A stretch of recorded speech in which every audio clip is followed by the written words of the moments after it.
it's Bruce from the Joinery Coach. I have hooked up with Mick from the Business Builders BlackBlelt program, and I thought what we'd do is we'd have a really quick interview with Mick and just find out how he's reached the staggering levels of success that he has with his builders group. Mick, maybe you could just take a few minutes and tell us a little bit about yourself and what you've done. Sure. Well, thanks for having this interview with me first, Bruce. Been doing coaching for around a bit over 2 decades, and probably in the last 2.5 years, we've figured out a model and a process that really makes a big difference for both me and our members. You know, so we focus on husband and wife. Generally run custom home building businesses. Yep. And we're based in Tassie, and the big majority of our clients are all up and down the east coast of Australia. So we do a lot of video coaching over this sort of medium, and we also get together as one big group for a couple of days about 3 times a year. Yep. And we're just having a whole lot of fun now. We're really, really enjoying it. Yeah, it's fantastic. I've heard so much good feedback from your program, and you've got a little bit of a tough market, don't you? Because you work with builders who, traditionally kind of do it tough. How do you find that you get over the hurdles with them so quickly? I think the group has a lot to do with it. Because we all need proof. It's all well and good to hear a good story.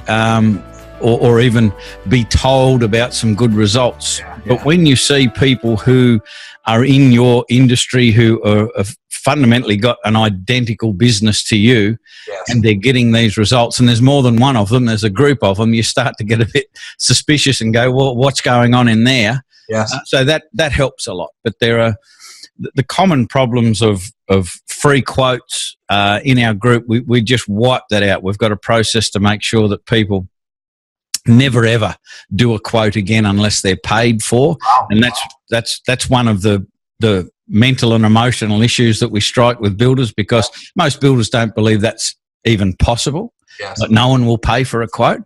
Well, that's funny, because we've got a group of people here These guys are doing it. that are doing it. So that's cool.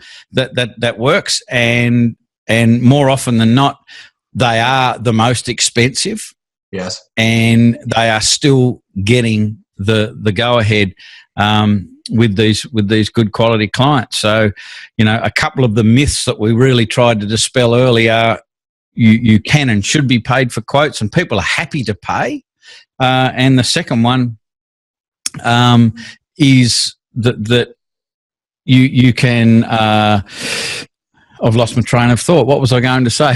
What was the second thing I was talking about?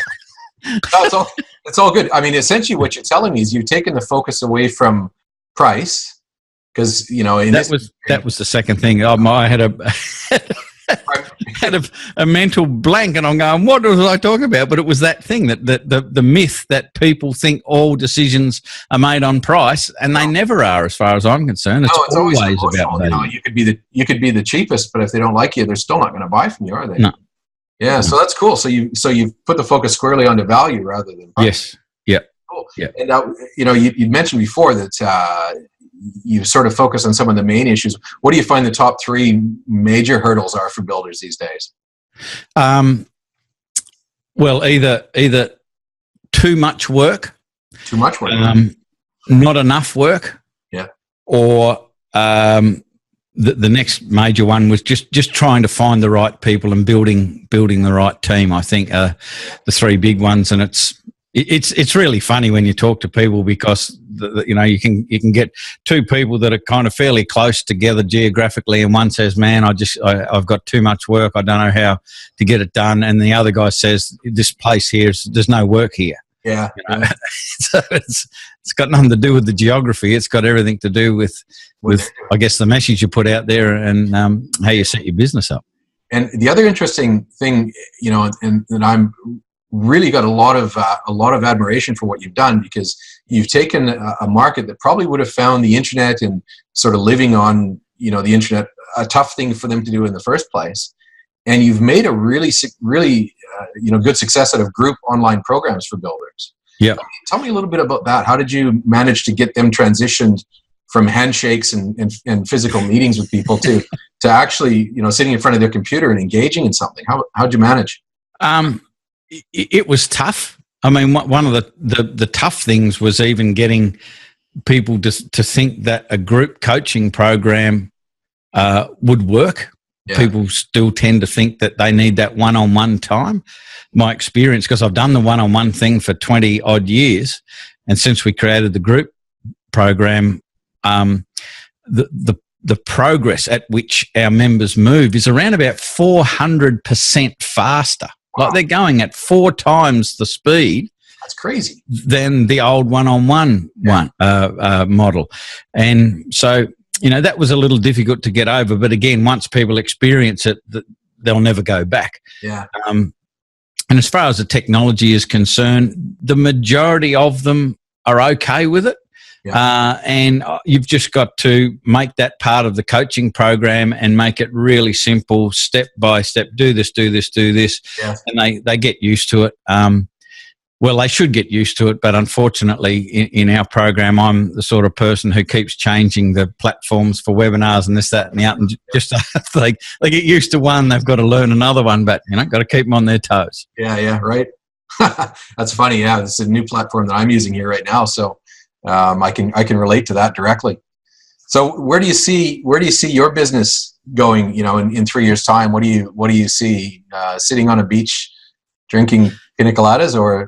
I'm really not good at that. I just so love what I do. If I'm away for any more than sort of 10 days or something like that, I start to vibrate. Really want to get back into it because I'm constantly thinking about it and trying to figure out new tools and resources for the group because it's just so much fun. And I think the important thing to understand about building your business so it's like that is who do you let into your business? Yes. Our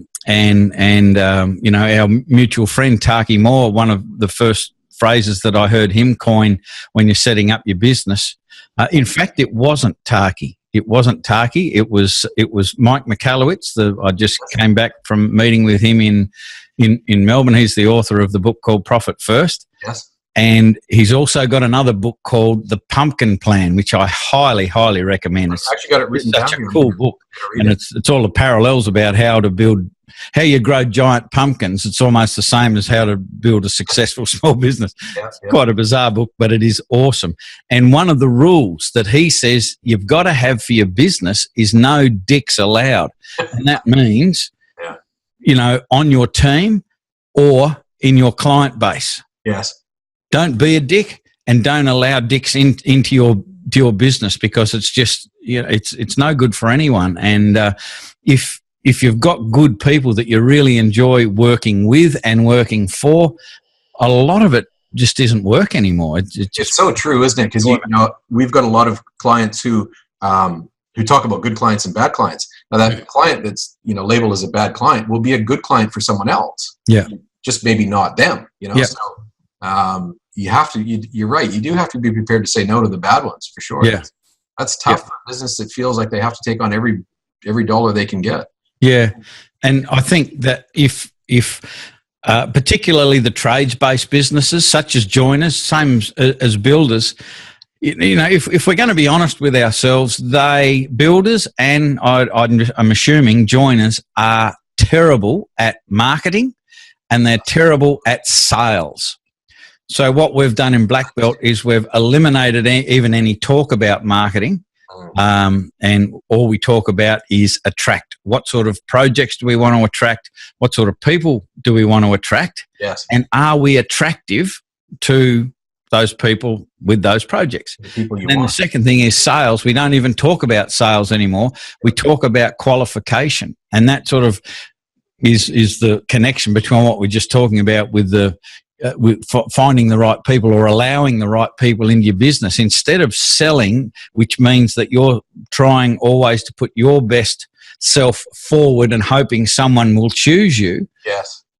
you still do that. You put all of the value that you can deliver out in front of a prospect. Yes. And you then decide, you qualify whether they are appropriate for your business. Because again, another thing that I think Mike said in one of his books is that you're actually better off. A business is better off with no clients than bad clients. Bad clients, yeah. Because if you've got no clients, you've got all day to go and find some good clients. If your business is full of bad clients, you're stuck. Yeah. You can't find the good ones. You got no time. You've got no time to find the good ones. So having a qualification process for your business instead of a sales process, I think is really valuable, really important. And it starts to save you a lot of time. Now, when we introduced our qualification process to our builders, the idea of it was just to kick inappropriate people out, the bargain hunters and the tire kickers and all that sort of, kick them out of the process early to stop wasting your time. Yeah. But what's happened over the last year or so that we've modified and refined this qualification process, it's turned into an education process. And what prompted me to think about that was what you said about a client that's not good for you could be good for someone else. And I don't believe there really are bad clients out there. Yeah. They're just not the right fit. Yeah. But what I believe is happening and has happened is that the building industry as a whole has educated the market on how to treat tradespeople. Yes. And not to be fully honest with them, like they won't really open up and tell you the budget, and they'll just give you the information that they think that you need, and they want to hold all of the cards and make the decision. So this new qualification process that we've been working with our members on the last sort of 6-8 months is now an education process. Yes. And right up front, we're educating the prospect on how to behave to get the most value out of this relationship, how to get the most value out of becoming a team and working on this project together. It's really about getting, the two parties on the same page equally, isn't it? Not a struggle for power, but, we both have the same end goal, which is, a great product and a happy customer. So, that's really cool. I've got a lot of respect for what you've done, because it would have been a hard slog. And given that we have, two very similar markets, you work with builders, I work with joiners. What do you think that, just summing up this interview, what do you think the trick for those two parties is to get them communicating equally together? What's the trick?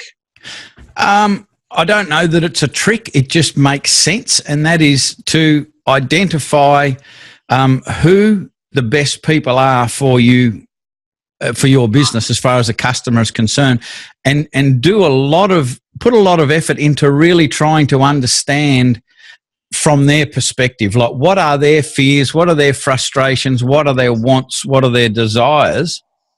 And if you set up your business processes, your communications, how you manage and look after those people, with the understanding of what's going on in their brain, their likes and dislikes, priorities and preferences, I think that can make a massive difference. Because when you understand somebody from that perspective, you kind of understand why they behave that way. You can put things in place so it doesn't trigger their negative behavior, and you end up with a lot of good people in your business. It's about building the relationship, really, isn't it? Yeah. Build the relationship first. That's a great bit of advice. Well, that's fantastic, Mick. I know you're busy. You probably got to get onto a session pretty soon. So I appreciate you taking the time to have a chat. And we'll keep working together. And thanks again for chatting with us. Thanks for having me, Bruce. Good luck to everybody out there in Joinery land. No worries. Thanks, Mick.